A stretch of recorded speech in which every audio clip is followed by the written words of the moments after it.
कोनो ना तो कोनो माई के बेटा न हुआ, कोनो ना तो कोनो माई के बेटा हुआ। और सत्यता इहो बताओ जला कि सबकर बेटा एक समान ना होला। गीत बड़ी पुरानी है। कौन भौजाई अपना ननद के बारे में बता रही है, इस मौनकर हम कौन ड्यूटी ले बोले ही, कौन हम काम उनसे करवावत है। वो भौजाई बताओ अपना ननद के बारे में क्या कहे।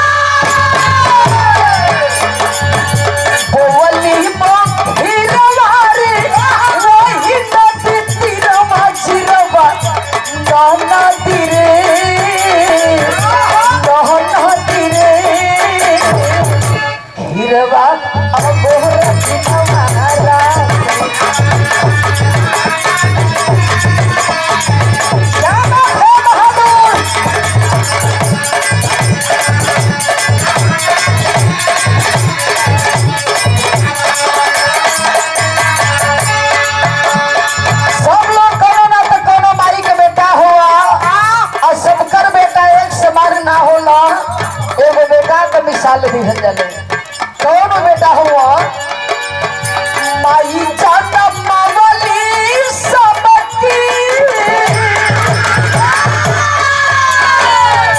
माई जाना मावली सबके, हीरावा से हीरावा हीरावा सब कर न हो, सब कर न हो न हो सरवन को मारे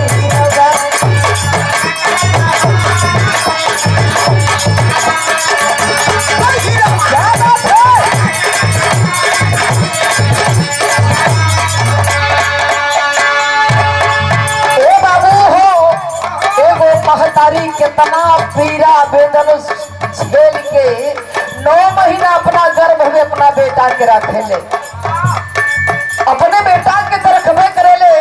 प्रमाण मिलता है एक नॉर्मल इंसान को जिसको कोई बीमारी नहीं है 9 डिसेंबर तक दर्द हो जाए तो एक नॉर्मल आदमी की मृत्यु हो सकती है, लेकिन वो माँ होती है डिलीवरी के समय एक माँ 12 डिसेंबर से ज्यादा दर्द को सहन कर जाती है, अपने बेटे को पैदा करती है।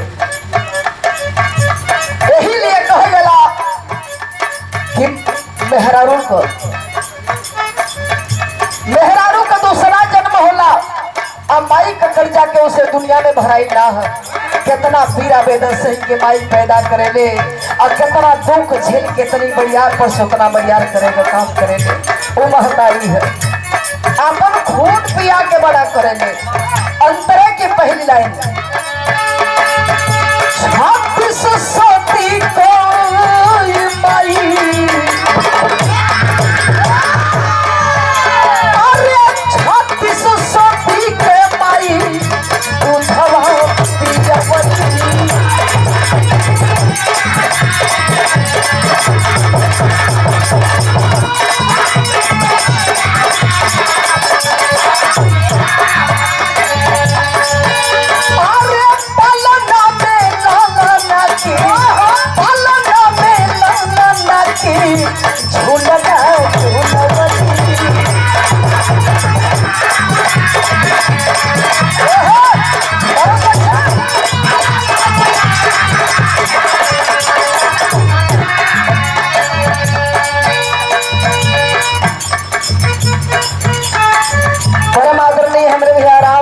यादव जी आपके द्वारा एक बार पुनः सम्मान किया गया। आपको मैं प्रणाम करती हूँ। पिताजी की आत्मा जहाँ भी हो मालिक शांति प्रदान करे, सकल पंच के हमारे प्रणाम पहुँचे। तो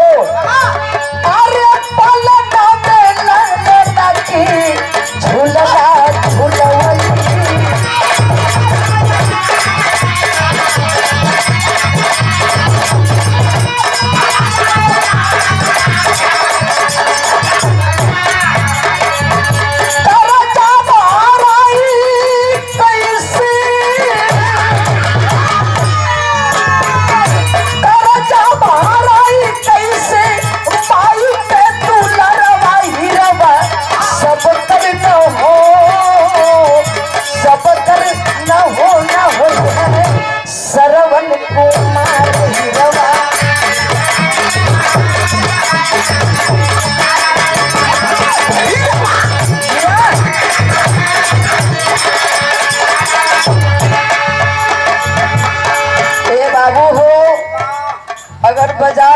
झूला ना सपरेला ना तो माई अपन एगो पुरान साड़ी उठावे ले और वही का झूला बना देले अपना बचवा खातिर। कैसे के कर्जा भाई दुनिया में कोई ना उत्तीर्ण होके पौल, कोई ना कर्ज भर पौलस। एगो बेटा जौना बेटा केहू का महतारी 9 महीना पेट में ढोले रहे, 13 महीना सही के पैदा कैले रहा, उ कौन बेटा रहल तनी से गौर करी हो।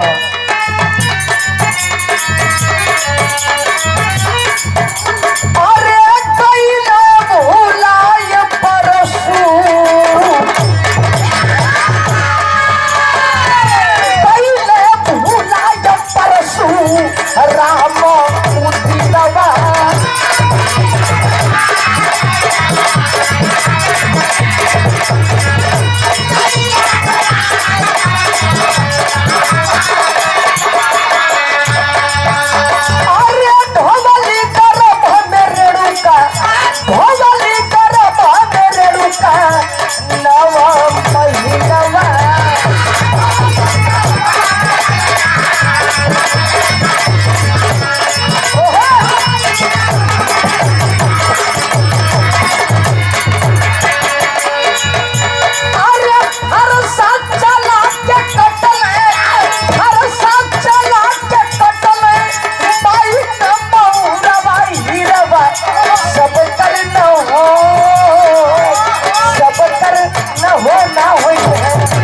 सरवन कुमार हिरवा।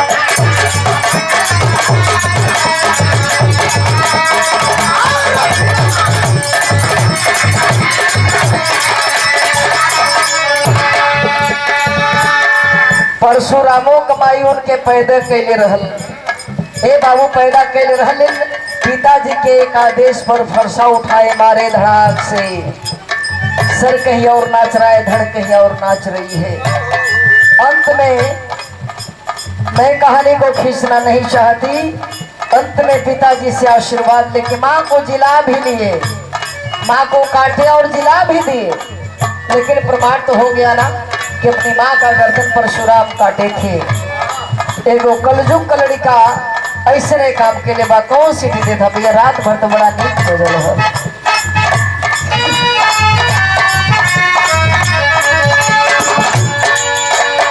कौन बेटा रहल कलजुग वाला, हम सीधी वादा वो कर देखा जजवा।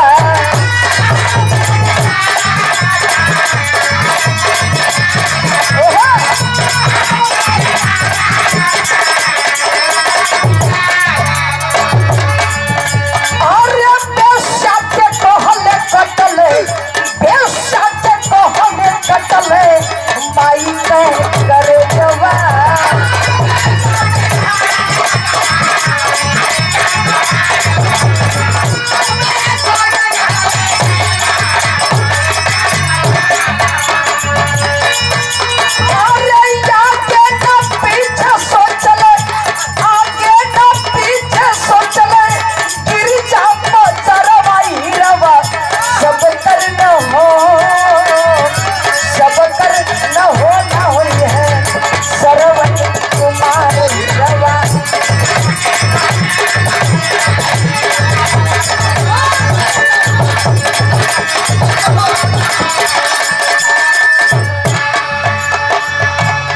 प्रमाण मिलता है एक कलजुगी लड़का वेश्या से प्रेम करने लगा, वेश्या परीक्षा लेना शुरू कर देती है, कहती है कि जाओ जाओ अपनी माँ का कलेजा निकाल के लेके आओ तब मैं तुमसे विवाह करूंगी।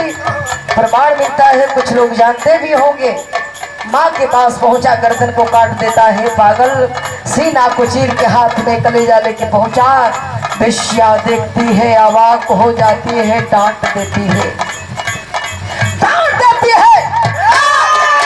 चले जाओ यहाँ से, चले जाओ यहाँ से। जो अपनी माँ का नहीं हुआ, जो अपनी माँ का नहीं हुआ वो हमारा क्या हुआ।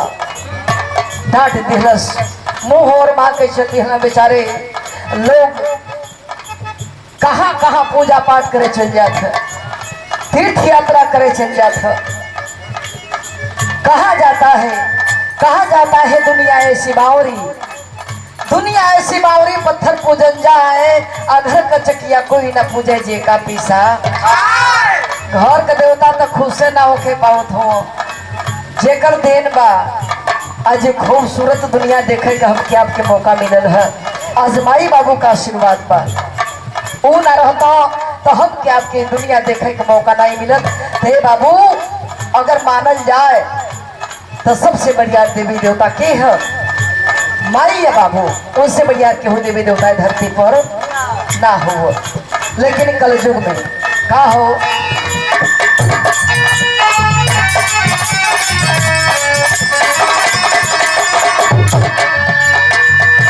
अरे बेटवा बुलाई हो गईले,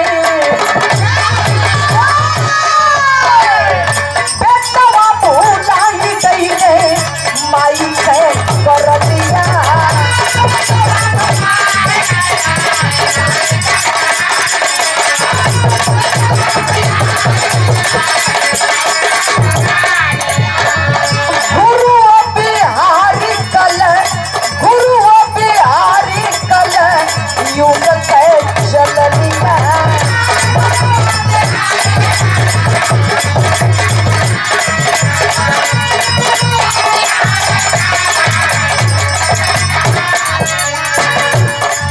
कम से कम 85% लोग ऐसा हवा घर में जब मेहरारू आ गई तो जे धन हऊ ते तू ही हो।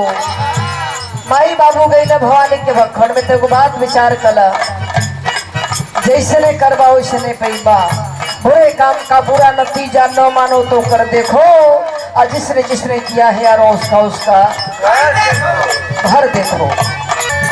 अरे गुरु बिहारी कला युग चलिया,